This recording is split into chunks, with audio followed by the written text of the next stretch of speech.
Hey guys, it's Miss Liz. I'm here to do story time with you guys for the next few days. So I got a whole stack of some of my very best favorite books, and I'm going to read them to you through here. The first one we're going to start with is called Franklin's Bad Day. Do you see that look on his face? He looks like he's having a pretty bad day, huh? Have you ever had a bad day? I've had a bad day. Sometimes I cry, sometimes I get mad. Hugs make me feel better. Do they make you feel better on bad days? Let's see what happens to Franklin on his bad day, okay?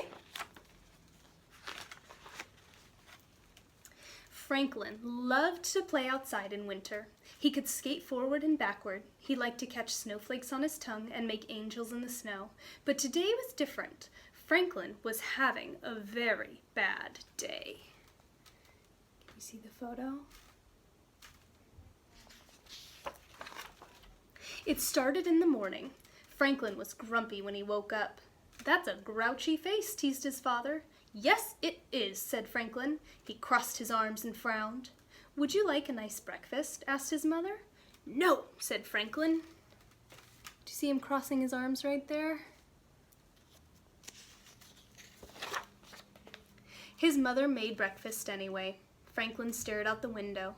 Heavy gray clouds pushed across the sky.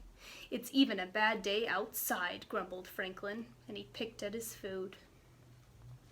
Do you see the gray clouds out of his window? There's gray clouds out of my window right now. What kind of clouds do you have outside of your window?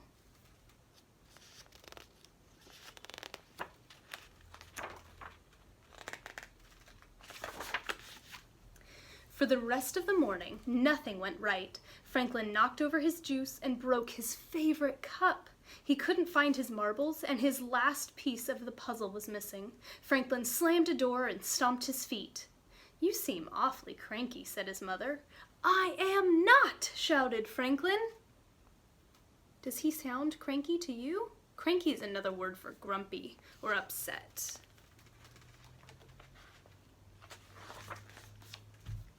Just then, Bear knocked on the door. Bear is one of Franklin's very good friends. Franklin peeked out. "Do you want to make a snowman or ride on my sled?" asked Bear. Franklin sighed. "I don't want to do anything." "Please?" Bear said.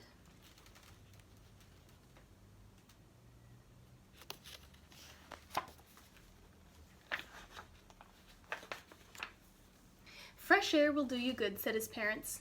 "Out you go with Bear." They handed Franklin his hat and mittens. Franklin pouted as he bundled up and went outside. He's still not looking very happy, even though he's going to play with his friend, is he? I wonder why Franklin's feeling so bad this day. Franklin kneeled at the front of the sled and Bear sat behind him. Bear gave a push. "Let's go," he shouted. The sled glided halfway down the slope and then it stopped. They had landed on a bear patch. "Oh no," wailed Franklin, "what a terrible day." Do you see that bear patch? They were on some grass, so their sled stopped, didn't it?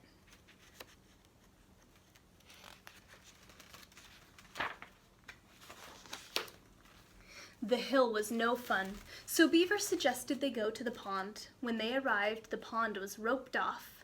"No skating today," warned Mr. Mole. "The ice is thin." Franklin lost his temper. "This is my worstest day ever." "There's no such word as worstest," said Beaver. "There is for me," said Franklin. "I'm leaving."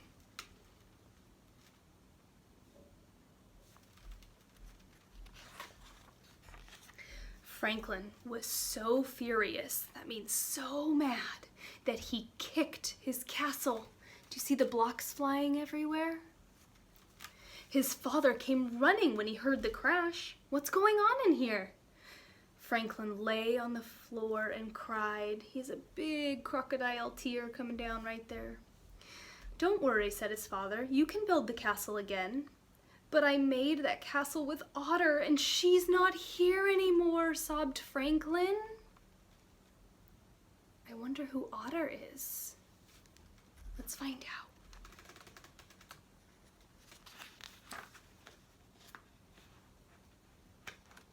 Sometimes pages stick together, don't they? That happens to grown-ups too. Pages can be tricky to turn. Oh, now I understand, said Franklin's father. You're mad and sad because your friend moved away. Franklin nodded. And you miss her a lot, his father said. Yes, agreed Franklin in a small voice. They hugged each other for a long time. So Otter was Franklin's friend that he didn't get to see anymore, and that was causing him to feel really sad. And sometimes when you're sad, you feel kind of mad too. I'm glad his dad chose to hug him and help him feel better. Otter and I did lots of things together, said Franklin, and now we can't. You can still be friends, said Franklin's father. You can share your feelings by calling or writing. Franklin thought for a moment. Do we have a big envelope and some stamps?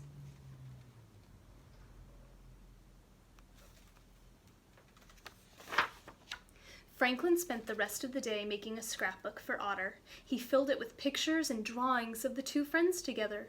Near the back, Franklin put a dozen envelopes. He printed his address on each one, and on the last page he wrote, "Please write to me, then we can stay friends forever." Do you see him working so hard on those pictures to mail his friend Otter? You can do that too. You can make letters to mail to other people that you love and care about but don't get to see right now. That's pretty special. We can tell people we love them even when we're not with them. As he walked to the mailbox, Franklin felt better. Snow was falling and it was getting cold enough for the pond to freeze. Franklin had a feeling that tomorrow would be a very good day. Do you see him sticking his tongue out to catch the snowflakes? Thank you so much for reading this book with me. Isn't it cool how Franklin's dad heard that he was so mad and he chose to come and give him love and to listen to why he was feeling mad? It's pretty special when we listen to others, isn't it? And it's nice when people listen to us too. I'm glad that his dad helped him come up with a solution, which means a fix for his problem of missing Otter, to help write to Otter so that they could still be friends. Or he suggested a phone call. Is there somebody that you can call or you can write a letter to? You can talk to your parents and see if they can help you do that. I hope you guys enjoyed this story. I will see you again soon. I have a whole stack of books that we're going to read together.